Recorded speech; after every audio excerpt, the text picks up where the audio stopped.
Good afternoon. If you've never been on this channel, I'm Ziggy and I'm a guy who owns a studio in Derby and I've been studying for 10 years. And today we're gonna do a design for my client, Sophia.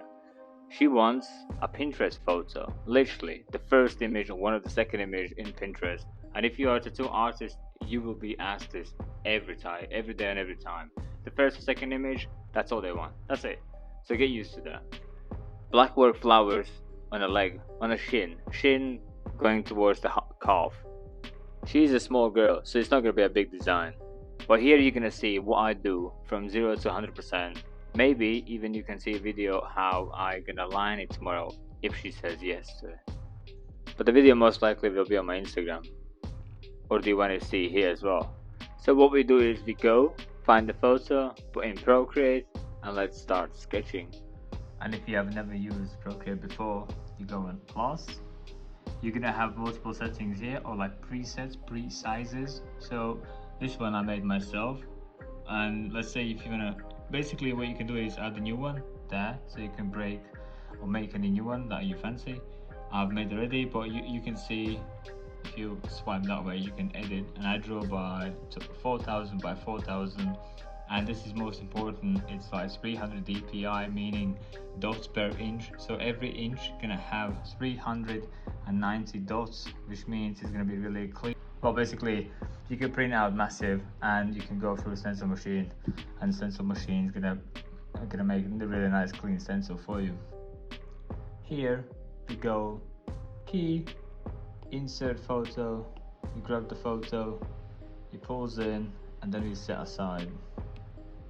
You can see what she wants is flowers, 1, 2, 3, with some small ones, and then it's gonna go from the foot upwards towards like half leg, half shin. Knowing her, I don't think we're gonna go that low. I reckon we're gonna start from here and then we're gonna go up there, because I don't know, something just tells me that she's not gonna go halfway down the feet. So I reckon we're gonna start from there up. I might be wrong, might not, we'll see. I have this habit of mine, I always delete the stuff I don't need. So first, literally all I want to do is get rid of everything that I don't need. It's just like, it kind of talks me as in, like, the size is not really what I'm looking for. It's, I don't know, like, when you look on this image, it says where in a leg, it says how big in a leg. But if you get all this off, all it says is design. Make sense? So all I can focus is literally just a couple flowers, where are they, and that's about it. So that's like my job number 1. Job number 2, you take layers, basically there, hit layers, add a new one. This is going to be a reference photo, and I like to desaturate that a little bit so I can see it's desaturated. Then this is going to be my second one, this is going to be my sketch. Here you can rename it, so if you fancy to write down, let's say, you can literally write here called sketch. Well, yeah, you kind of recognize. Anyways, that's our sketch one. So what we're gonna do is we're roughly gonna draw it out quickly with like really simple basic lines, as in one big flower there, one big flower there, and we just basically plan out where what sits.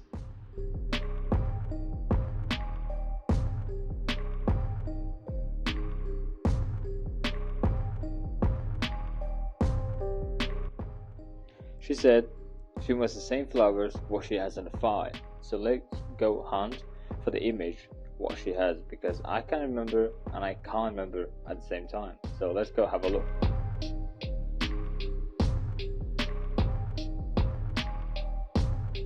We found it. This is the one I did for her. What we can see is dahlias, poppies, roses, jasmine, if I'm not wrong. Might be dahlia as well, just different breed. I might be wrong, don't know, I can't remember that one. What else we got? Some roses and more dahlias. But I reckon what we can focus on, because we need only a couple. I hope we only need a couple. I hope she's not going to say like I'm wrong tomorrow. But anyways, I reckon we're going to grab a dahlia, a poppy, and a rose, and we'll see where we are. Those are the main ones because they kind of stand out, and plus we need like a round-ish flowers as well. As much as the tattoo is quite big, we only got a small area and we only got a couple hours to go, so it is what it is. If you haven't used Procreate before, literally the key, insert photo, type in what you're looking for, so you'll be under flower. I don't know how, but you understand what flowers are, and you can select a photo of a flower. And I do believe so we still have the same flowers what we used on the previous tattoo, so we can easy use, let's say, that one, and that could easily go in the middle. It just looks there. You can press that, basically layers, neutral, and change to multiply, then it blends all the way through and you can see all the layers at the same time. So that sits there really nice, and then we're just going to repeat that for every single flower. To get the green off, I've tried all sorts of ways, but literally as long as it seems, that is the quickest way. If you go on selection tool, go here on freehand, and you literally freehandly select all of it. And as much as it seems like it's a big job and a long procedure, by the time you don't select and you play around with little small brush and small one, then big and small, and try to fit into these little gaps, by the time you have played around, you might just select it all. And literally you select the area that you wanna work on, and then you basically invert that, and you get rid of the background. You'll see it's gonna be yeah, it's quite simple, quite easy. You select all what you physically don't need. We don't really need all these million small edges anyway. We're gonna need the main areas of the main elements. There's so many bumps that we cannot really replicate in human skin, even if we tried. So just get like a rough selection. So then that end needs to land on that, so you kick or touch the gray, you select the area. So you kind of selected the flower now, but then if we go here, press invert, so now you can see these like gradient lines. It says that this is not selected and that is selected, so it's gonna protect this. And then we just click on delete, big brush, and just get rid of it.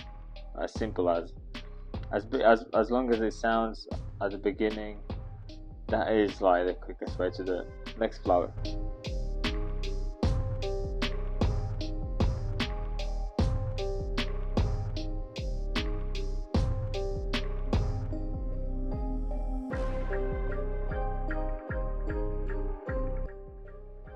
What we're gonna do with this guy is basically he sits on that layer. We're gonna move the layer wherever we want to go. So let's say we squeeze one in here. Yeah, so that's where that sits. Then we go on a layer, on the same layer, we duplicate the layer, and then we move this guy elsewhere. So you're gonna use the same stencil, well, the same one. If you turn that way, it looks nothing like it. Then you go duplicate, move. Let's say we move one here, but then we're gonna twist left to right. Looks different again. Let's say if we go duplicate that, move higher one, and now we have one there. Let's say we turn in that way, so that goes into that gap. See, starts to look like something now. Then I reckon we can squeeze one here, one there. So back here, duplicate. Let's move it here, maybe like this size, smaller one. Let's say it goes there. Let's go back here, duplicate, move. And let's move one approximately here, bigger, bit there, and let's go. Let's flip him upside down. So here it goes that way. So what I'm gonna do is I'm gonna follow this, but I'm not gonna follow this at the same time. So it's gonna look different on every single one of them, and even though they already look different. Makes sense? Makes sense. Efficiency. So Next one, I need to have a look what else she has, what kind of flowers, and see what are our next steps. There's this flower, I can't remember what's the name for it, but long story short, I reckon I'm not gonna do it because it kind of looks readable when it's a decent size. Even then it kind of looks a bit weird, but if we shrink it down to like this size, it's gonna look like a smudge like real quick. So to avoid that, we just gonna skip it, and I reckon we can outline that and see where we are, and then if we need some additional changes or adds to it, then we can do it, but if not, then no. So I reckon let's line it. So at the minute, every single layer is on 100%. What I mean is, here on opacity or capacity, oh, 100%. So you can clearly see fully what that says. What I like to do is, let's say if you can literally grab from there to there and squeeze in one, yeah? Boom, all in one. Let's say we turn that off because we don't need, and now all of this together we can desaturate to whatever percentage we feel like it. So I reckon we're gonna go, I like to keep where I can see the lightest details.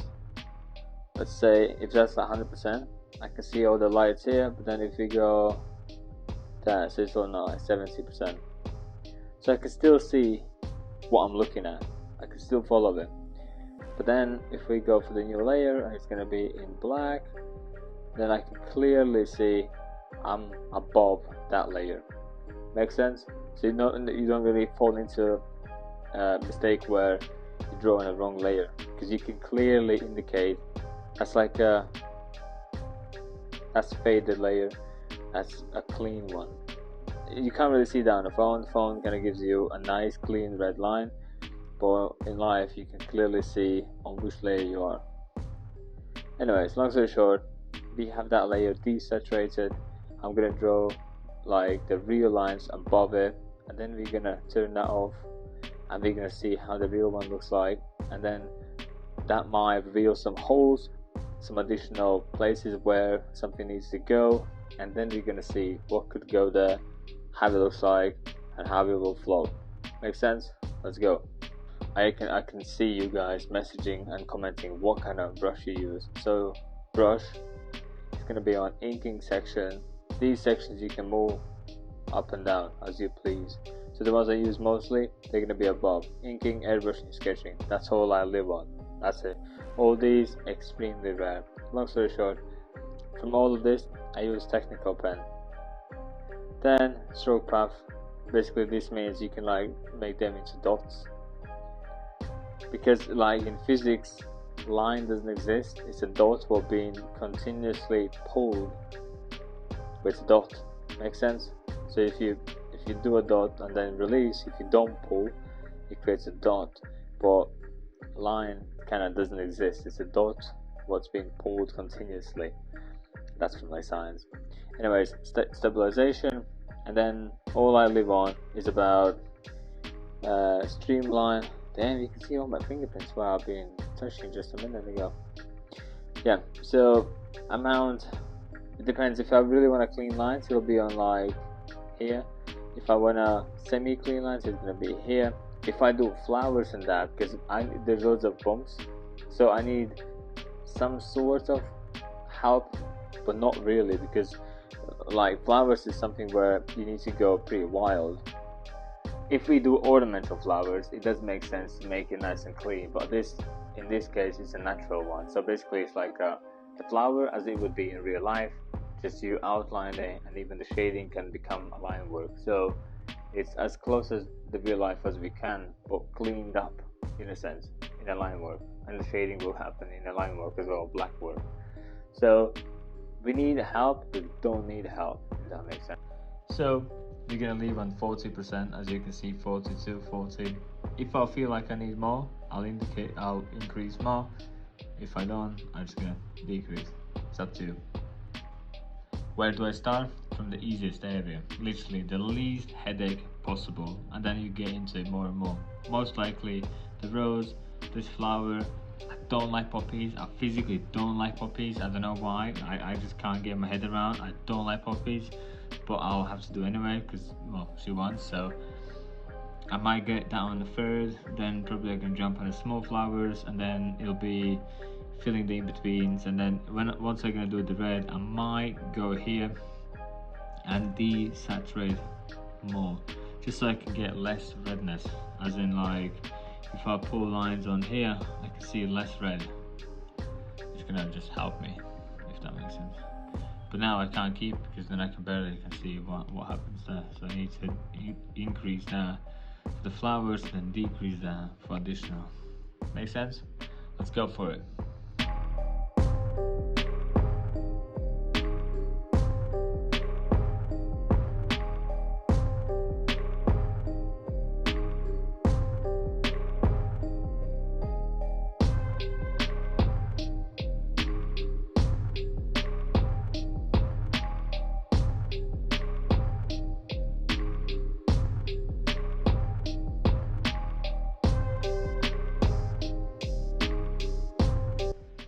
I feel like poppy is the flower that I've not unlocked yet. You know what I mean? Like when you draw so much something that you become like really good, really fluent in it, and you can almost like speak that language. Poppies are the flowers I can't speak that language. Maybe like, does that even look like a poppy? It kind of does, but kind of doesn't, and then I'm not sure if it's right or wrong. You know what I mean? Like, you probably have the same feeling about something where you're not sure if you can nail it.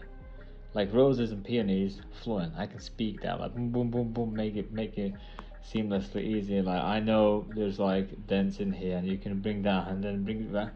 You know what I mean? Like you can, I don't know, it's just easy. But like poppies are flowers that I've not unlocked yet, and it's just something I need to learn, I guess. Next stage. Now we're gonna draw the adjustments, these little ones, all over the place.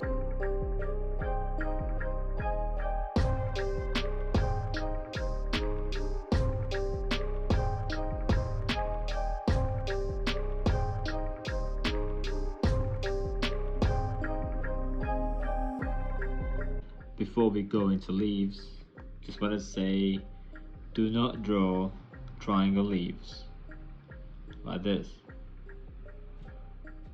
Yeah, it's horrible and no one likes it, because that leaf looks like that petal and it's pathetic. Like it physically looks horrible. Do not draw these. Yeah, like never ever.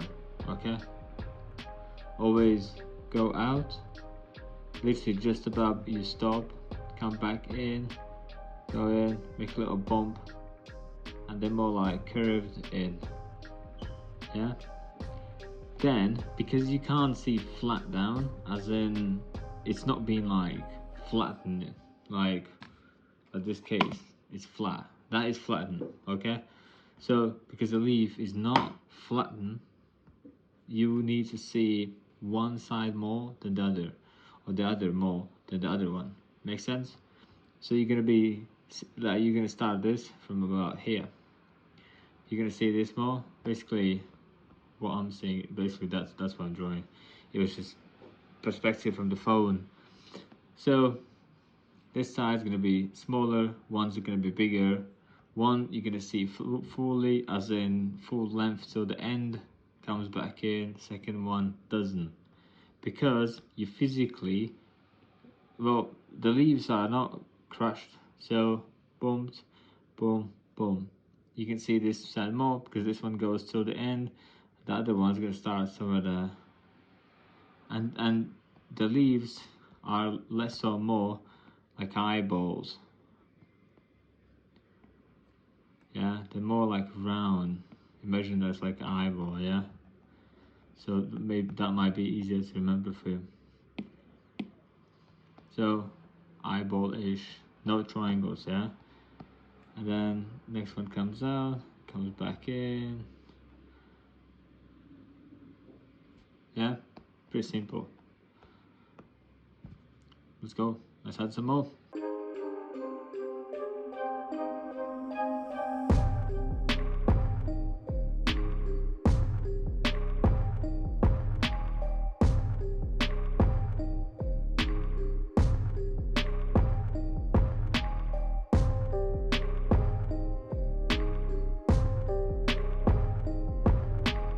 Now we come to a point where ideally we fill these gaps in so that it cannot links together.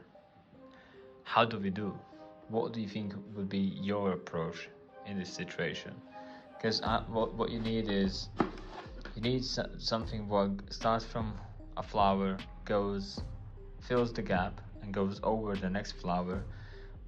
Like same here, either you could start from there and goes over to this flower, or starts from this flower, goes on top of that flower. Because you need something what overlaps now, as in here goes behind it, or those areas where it goes behind and on top of it. What do you reckon? What would be your approach? Have a think. What I would do, this is what I do. A new layer. So we brand new. I grab a different color. Let's say red, obviously. And on this layer, I do make the decisions that if I play around, see how it would look like. Do I like it? Do we keep it? Or do I don't? So let's say, yeah, we can play around. I didn't like that one. Let's say if one goes there, I do like, as funny as it sounds, I do like this little guy. It's just, it needs to be there. He has to stay there. So maybe I'll leave what goes there, comes there. Because I'm all about linkability. I don't even know if there's a word like connectivity, where one goes above next, and then that goes above next, and that goes over next, and that goes over next, and I reckon if we put a leaf there, where basically that overlaps that little bit, it's just nice. It's just a little small touch, but you can see the end, you can see the start, and you can still see the fold down here, and that doesn't touch. That could easily go like more there, somewhere there. I'll figure out. Don't know, we'll see. But yeah, this is how I make decisions. I'll make a brand new layer, play on that one, see if I like it, if I don't, and then it allows me to play with multiple realities. I can change, I can decrease, I can increase, I can cut some off. These areas are quite dangerous because you get like similar shapes, because the leaves are like not far off from these shapes. So ideally I'm looking for a position where I can cross it, but I don't know if I can see an opening. Maybe there, just so it goes over that, you can indicate, and if I shade tomorrow it could go like this, and then that could go underneath, and that goes there, and then it started, the leaf started behind the flower, it's behind the flower but still performs as overlap there. Makes sense? And it just nicely brings them together, but at the same time you have these gaps where you can see each flower individually, but as a part, still part of the whole, universe. So then what I do is I'll decrease this down to whatever, so it's gonna be still red, darker than the one underneath, because the one underneath is like the main, the first map. I need to show myself that this is the second map, so I need to make it darker. Then I can draw a brand new layer again. Now we're gonna go with the black. Now we follow this layer, so let's say we draw all these leaves, and what it will help us to do is to deselect or desaturate the layer underneath, and then it tells us what we need to delete, because for some lines to go over, some lines will disappear and vanish, and some lines won't exist anymore, which means we need to, well, tell ourselves for tomorrow which lines not going to be there anymore. And desaturating the layer is what I've found is the easiest way, because now when the black is black and you try to remember what layer is what goes on which layer, blah blah blah, long story short, you lost already. But if you basically If you go from your leaf layer, what you just made, go back to standard layer, desaturate that, and clearly you can see what you need to delete. Like it's as simple as that. You take that, you take a delete, you go back on the main layer, which is where all of it are, and now let's say we delete some stuff here, because the leaf is physically going above and above here. What else we got in this situation? This leaf is going above that, so it's all good. Here this leaf is going above that. We don't see this line anymore, and I think that's about it. Now we get that back on full. The red one, what we just sketched, we physically don't need. Delete that because it's gonna fuck around with your head, so let's scrap it. We don't need it anymore. Nicely it filled up the gaps, so you have less gaps. You have them because you kind of have to keep them. Well, I like to keep them because that indicates me where is flower gap, flower gap, flower gap. So they're big enough that you can see them, but they're small enough they're still blending together. Now we physically don't need that anymore, and now it looks pretty cool. Two choices. One, you can play around and you can draw some small lines inside. Just why not? Sometimes I do a little bit extra, as in like, you know, when we do, we can see how it's gonna be.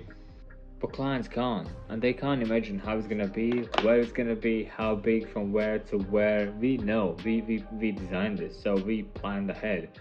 But we need to like sell them, in a sense of like sell your homework to them, saying that this is gonna be good, it's gonna be nice. Even though they trust you, even though they book in with you, even though they pay a deposit to you, they still want to make sure how it's gonna be, where it's gonna be, how big it's gonna be. So at that point, if I know I have like one of those clients, and she is one of those clients, then I do a little bit extra.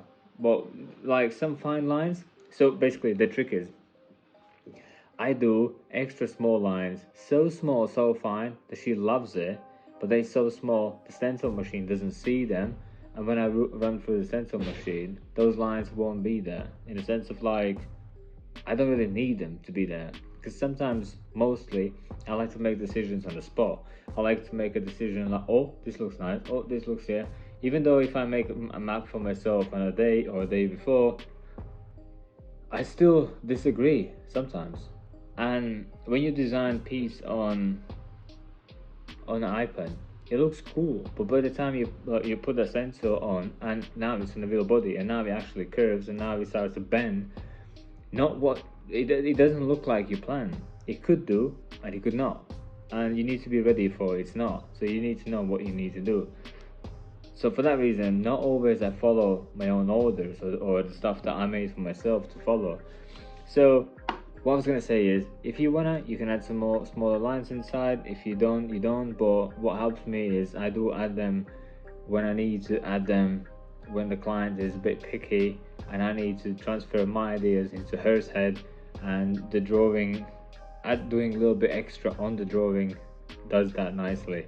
For that reason, I did this, where the lines on a poppy I did purposely extra, just to show, one, to myself where and how it bends, second, for her, because imagine if the lines wouldn't be there, you wouldn't see them curving and it would just look weird.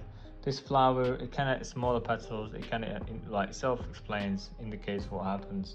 Roses, a little bit more open space, and having those little lines indicates nicely for the client what's going to happen. But when you have a big open space and not much going on, having those little lines and representing that to the client, they're happy, sold. So it has always worked for me. I will class this design as done. I believe so, that I have everything what I need for me to follow tomorrow, and I've stood there before, so she kind of knows what I'm going for. She knows how it's going to be, where it's going to be. I know that she's going to be freaking out. She's just that kind of girl. She's panicking once the stencil is on. She's still questioning, but once it's finished, she's over the moon and she's so thankful. So she's just that kind of person. I know, she knows, and twice she's been late already, so I'm expecting her to be late tomorrow. once she was 1 hour late. It's just, yeah, that kind of girl. So if you did like this video, give me a thumbs up, please.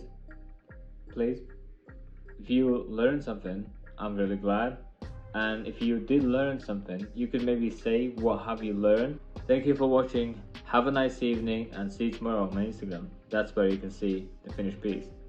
Take care.